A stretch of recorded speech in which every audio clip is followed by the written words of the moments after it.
صباح الخير السلام عليكم bonjour good morning hello from the car again. Je vais essayer de garder le rythme, une vidéo at least ou deux par semaine.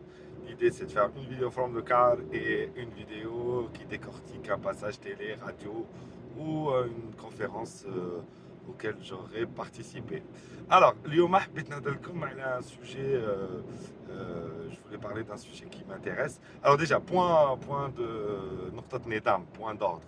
Alors, où je vais parler en français, ou en anglais, ou en arabe, pour permettre en fait la traduction simultanée des algorithmes de LinkedIn et YouTube qui me facilitent et vous facilitent la compréhension, le traitement, l'extraction des scripts, les IA et compagnie.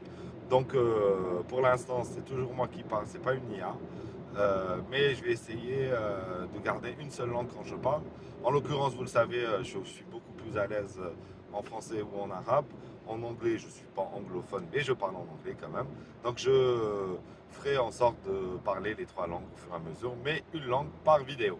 Ok, allez. Sujet d'aujourd'hui, on va parler en français. Sujet d'aujourd'hui, c'est comment accompagner le développement d'un écosystème par les actions d'un État, d'un gouvernement. Pourquoi je voulais parler de ce sujet? Parce que aujourd'hui dans l'écosystème algérien, ce qui est génial quelque part, cool, c'est que nous arrivons à l'étape où nous avons la première génération des startups qui ont été labellisées par le ministère de l'économie de la connaissance, des startups et de la micro-entreprise et son comité.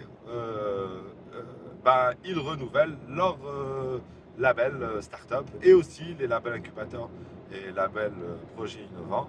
Mais je vais m'arrêter sur les labels startup qui nous intéressent le plus aujourd'hui. Donc, c'est, comme vous le savez, le label startup, quand vous l'avez, il a une durée de vie et il vous donne accès à des avantages. Au bout d'une certaine période qui est de 4 ans, le label arrive à échéance et vous devez, pardon, le renouveler. Alors, déjà, procédure de renouvellement du label est très très très simple. Vous devez tout simplement aller sur le site web startup.dz, créer votre compte si vous avez perdu votre compte initial et vous allez trouver plusieurs nouveaux onglets, dont l'onglet demande de renouvellement du label.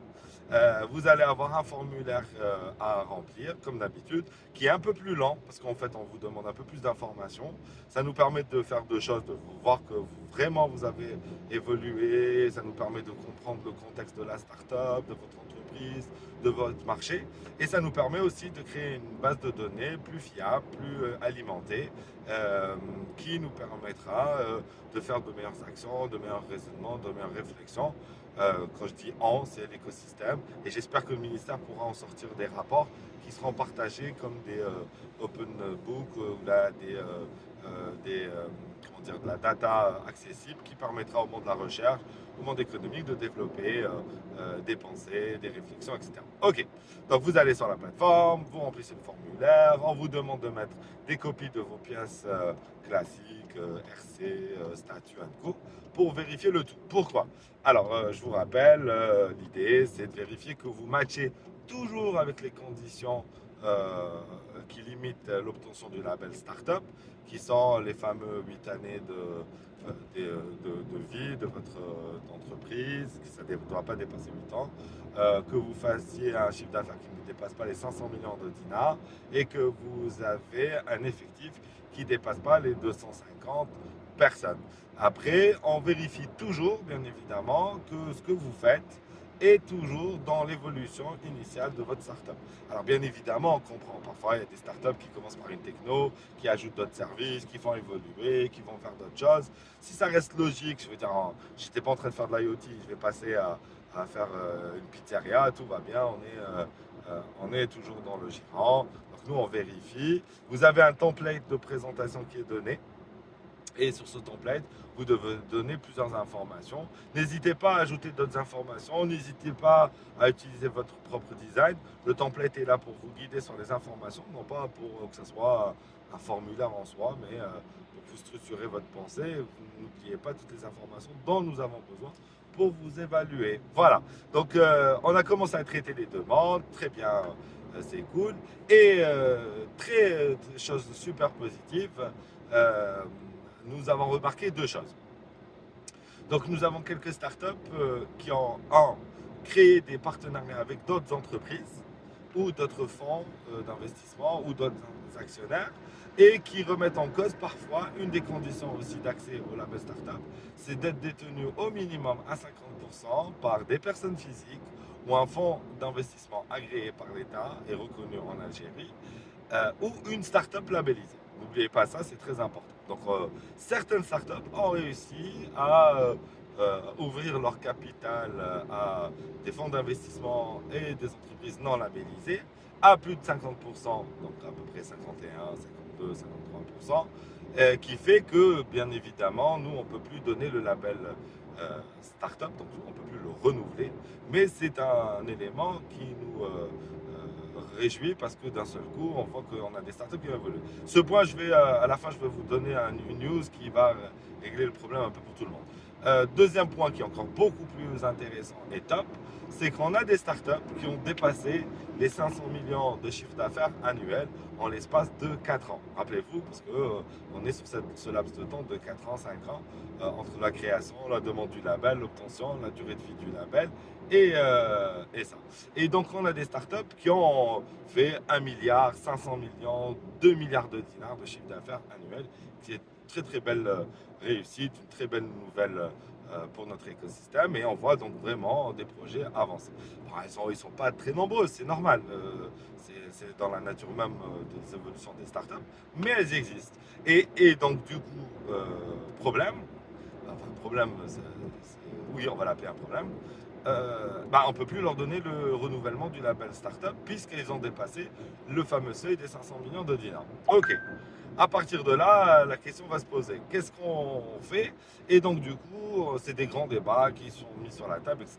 Sachant qu'un des avantages les plus appréciés et importants pour les startups, aujourd'hui, par votre label startup, c'est une exonération sur votre imposition et aussi une exonération totale sur vos droits de douane et TVA à l'importation ou à l'achat d'équipements qui rentrent dans le fonctionnement direct du cœur de métier de votre startup.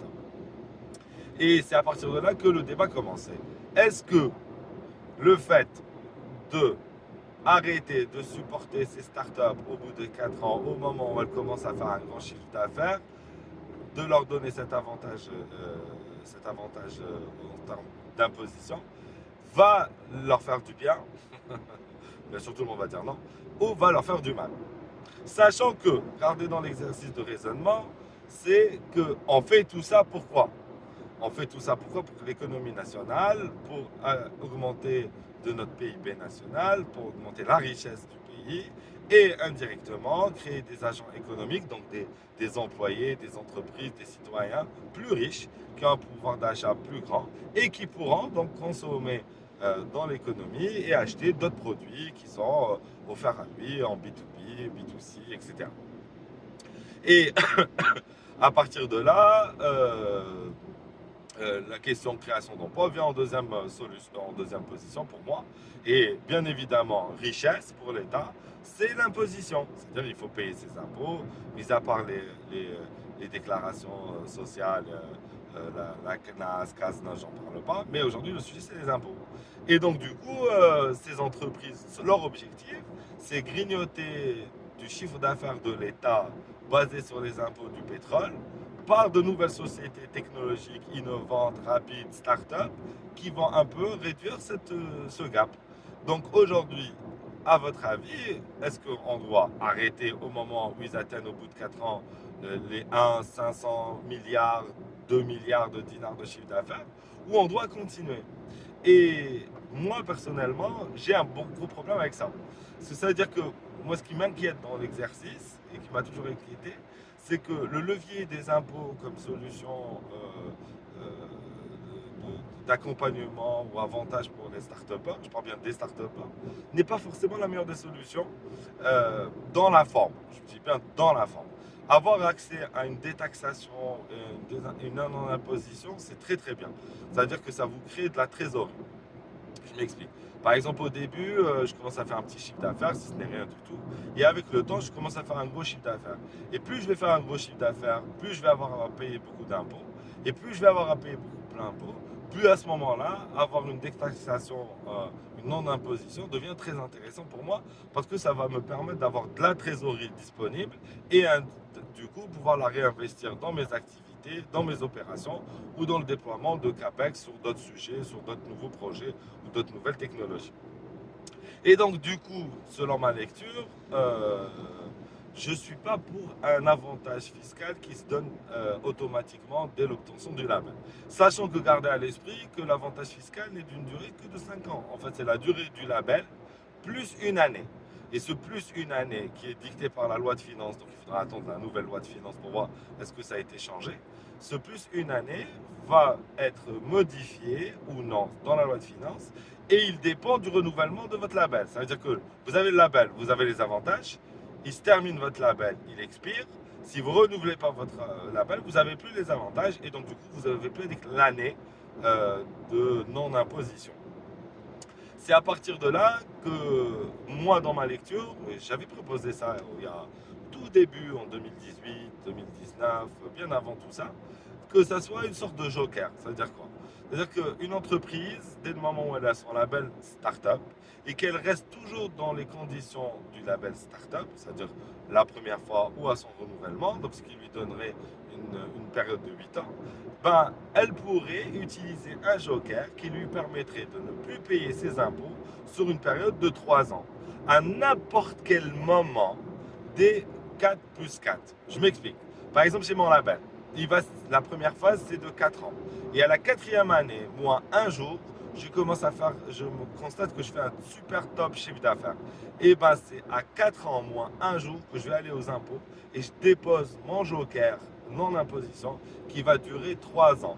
Et ce joker va durer 3 ans, même si mon label n'est plus effectif après sa demande d'application.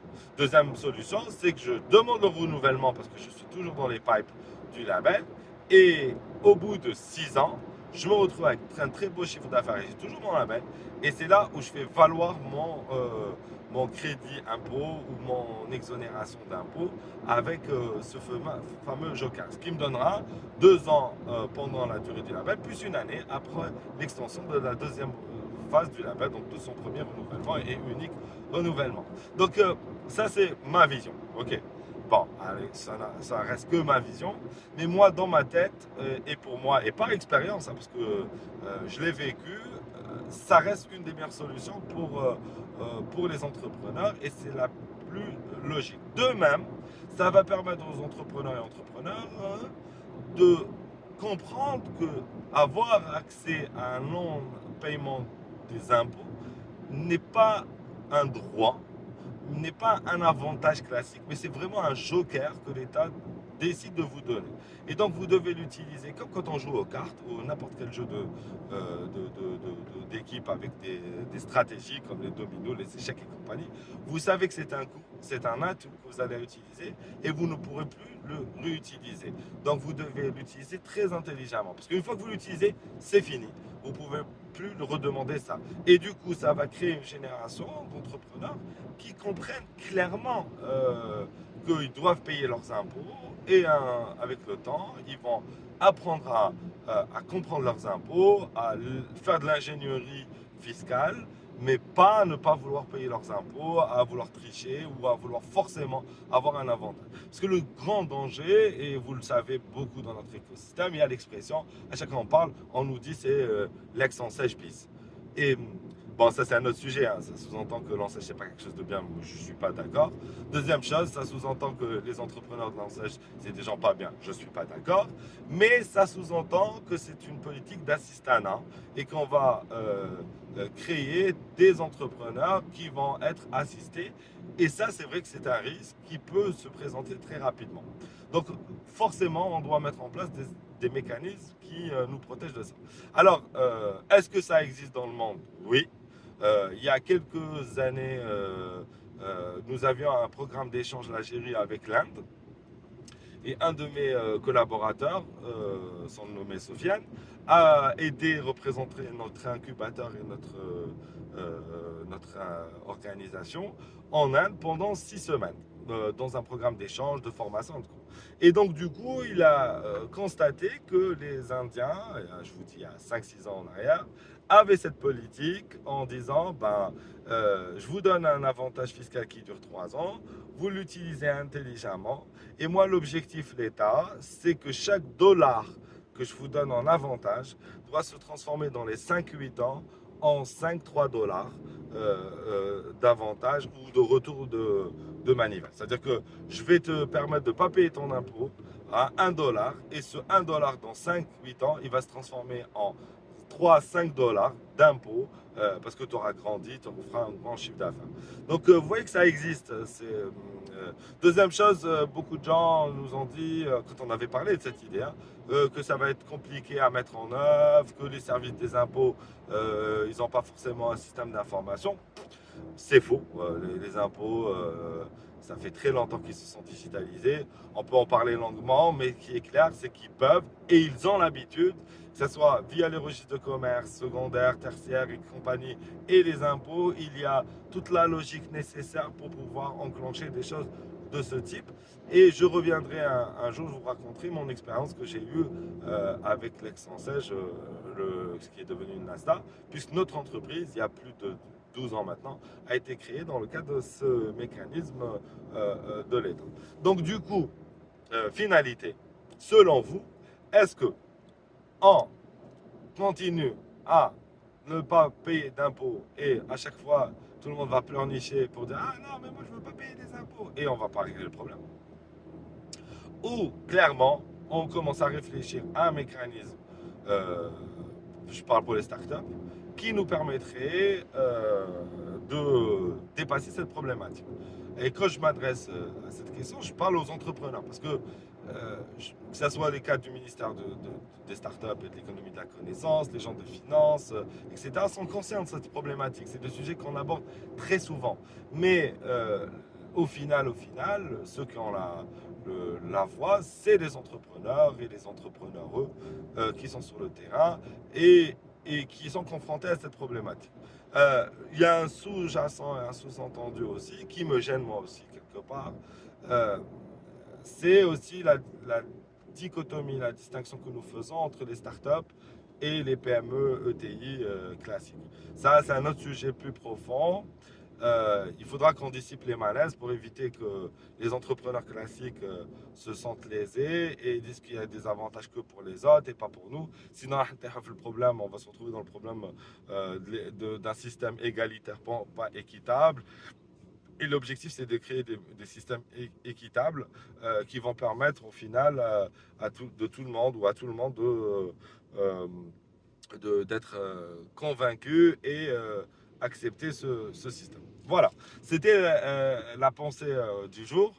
Je vous rappelle que l'idée, c'était de dire au final, qu'est-ce qu'on fait au niveau de ce label et de ses avantages à la fin de la période et au moment du renouvellement, quand ces startups dépassent les seuils euh, euh, d'acceptation de leur startup, surtout sur le chiffre d'affaires, le nombre d'employés, mais qui font de beaux résultats. Qu'est-ce qu'on fait? Est-ce qu'on continue à les aider avec les avantages fiscaux ou non?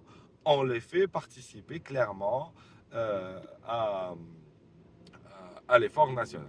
Voilà, هذه هي la vidéo تاع اليوم. C'est une pensée auquel je réfléchis très souvent et que je voulais partager معكم. راني في الطريق في ولاية بليدة. Je dois aller visiter une usine et ça c'est un autre sujet. Est-ce que j'achète et je fais moi-même ou est-ce que je fais faire par d'autres?